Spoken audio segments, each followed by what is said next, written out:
While I have lots of hotel lists and recommendations on the Love in London website, I still get lots of questions from you lovers asking for very specific hotel recommendations. So I gathered some of your requests over on Instagram, and I'm going to give certain people a recommendation based on the very little bit of information that you can give in an Instagram sticker. By the way, if you ever want to get involved with one of these videos where you submit a request or a question, I usually do those on the Love in London Instagram, so make sure you're following over there. And you also get to see me traipsing around London on an almost daily basis. Okay, so in the Instagram story, I asked everybody to submit their nightly budget and then any must-haves that they wanted for the hotel that they could actually fit in the little question sticker. So I selected a few of those submissions and I'll go through them. And as an FYI, I've based the pricing off of the same dates for pretty much every one of them, and that is for October 22nd, which is a Friday, into October 23rd, which I feel like is like a mid-range pricing for throughout the year. It's like in the middle of the low season and the high season. Okay, let's start with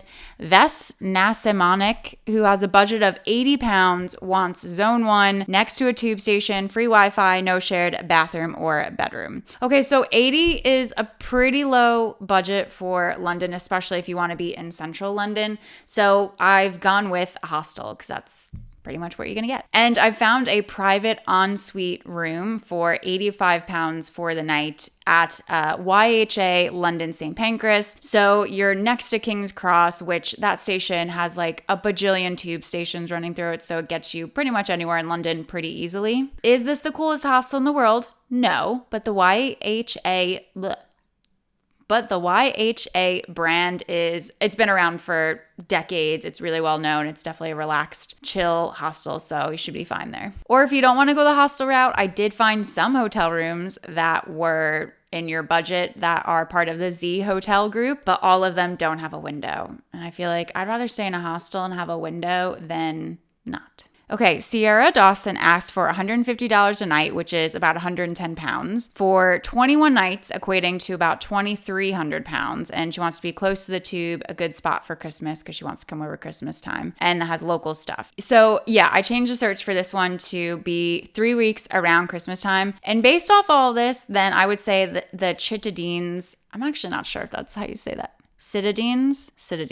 The Citadines Barbican Apart Hotel is going to be a good option, especially if you're going to be staying for 3 weeks. I think a hotel room for 3 weeks could be a bit much. So they've got a studio room, which is like a studio flat, but it has a teeny little kitchenette and even a little seating area. So if you want to have some meals in and not have to eat out all the time, this is perfect. In terms of location, you're not going to have any Christmassy stuff here because all the major Christmassy stuff is usually based in central London, but it's pretty easy to get around the city from here, whether by tube or by bus. And it's also pretty well located for a bunch of cool areas like Clerkenwell, Hoxton, Shoreditch, London Fields. You're not too far from any of those. Contrast.ar wants £1,000 a night and must have free pastries and cocoa at all hours. Okay, let's do this. I'm putting you in the Rosewood Hotel. The Rosewood is like one of the most luxurious hotels in London, if not the world, and it is definitely where a lot of the celebrities stay when they come to London. Now, we can just bump the budget up to £1,100 a night, then we can do the deluxe suite here. And this is huge. I mean, here's the floor plan. You even have like a guest powder room, so they don't have to use your bathroom because only peasants have only one bathroom in their hotel. At this price, this gets you a butler, so you're gonna have your cocoa and cookies and pastries at all hours of the night as you requested. You also get airport transfer one way and a £75 daily credit. I guess it's to use at their bars and restaurants. They have lovely bars and restaurants. They do a very good art afternoon tea here. It's one of my favorites, very luxurious. Scarf's Bar is also like one of the best bars in London, really incredible place. But again, you've got the butler. You've got cocoa at 2 a.m. if you want it. You're living the dream. ENO wants a 250-pound budget, proximity to the Thames, boutique or not massive, really cool and unique vibes. So boutique is usually a bit difficult by the river. It tends to be large hotels that are by the river, and also a lot of them are parts of like chains like Marriott and Mondrian and stuff. But there is this new boutique hotel, new as in it came out in 2019, called Vintry and Mercer. It's actually quite new on my radar. I hadn't really known too much about it before. It's near Mansion House Station in city, but it's like a 5-minute walk, not even, to the river. And the website says, our inspiration comes from the historic trading guilds of the area. Vintry was the center of London wine merchants. Mercer was for noble textile sellers who specialize in fine silks and damasks.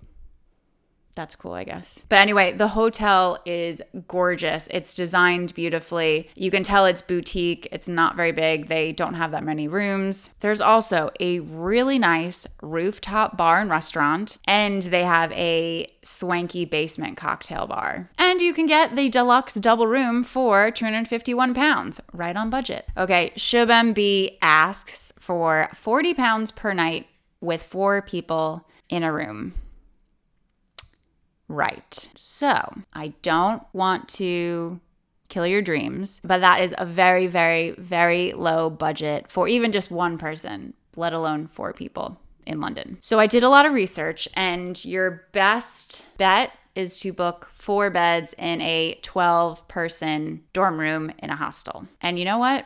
This is what I used to do when I was studying abroad and I was traipsing around Europe. You book a bed, there's a bunch of strangers in the room with you, you get to meet other people. It's fine, it's fun. This is what you have to do if you want to make travel happen, but you're on a budge. You make sacrifices. Good for you. And specifically, I found this 12-bed dorm at Clink 78 Hostel at King's Cross. It's a decent hostel. It's been around for a long time. It's really well known. And again, King's Cross is so well connected, so it's actually a very good location. So if you go for a flexible booking for the beds, it is over budget. But if you go for non-refundable, it comes out to just about what you're looking for. The Florida couple said they want $200 a night in the heart of it all, or right by the British Museum. So $200 is the equivalent of £145. Now, the heart of it all, when people say this, I feel like they usually mean, and this is what I think of it as well, like around Oxford Circus or Piccadilly Circus, Covent Garden, Soho, those kinds of areas, because they are like the center of London. Like Charing Cross is the actual dead center of London. But at that budget, it's a bit tricky to find something that's actually like good and doesn't have really bad reviews on booking.com and TripAdvisor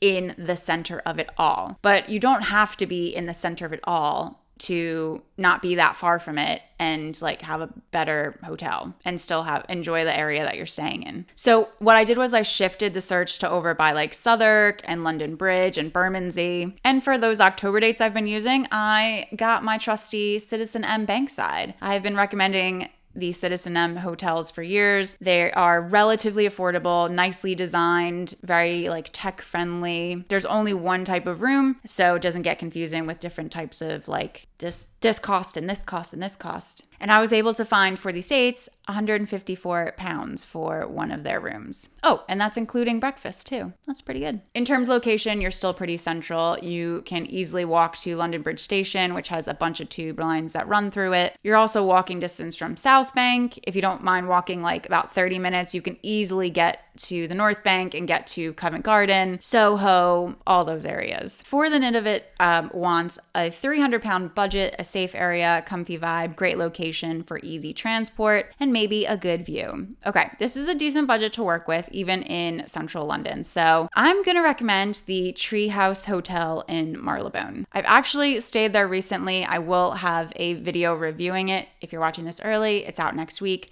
Or if you're watching this in the future, a card will pop up and there will be a link in the description box for you to be able to watch the full extensive review. I won't reveal too much because I do want you to watch it, but the location is very good. It is very close to Oxford Circus Station, so very easy to get around the city and to walk places like Soho, Fitzrovia, Covent Garden. I mean, just tons. Also in the hotel, they have a really good restaurant and a rooftop bar that would be worth checking out, but Yeah, I was able to find you a king room with breakfast included for £301. And the breakfast will be very good because their restaurant is very good. Thanks to everybody who submitted something on Instagram to be a part of this video. And now you should definitely go watch my review of Treehouse London. Or if you're too early, there's another video that's popping up here that you can watch instead. But either way, just click and watch. Watch another video. More London stuff. That's all you need. See you in the next video.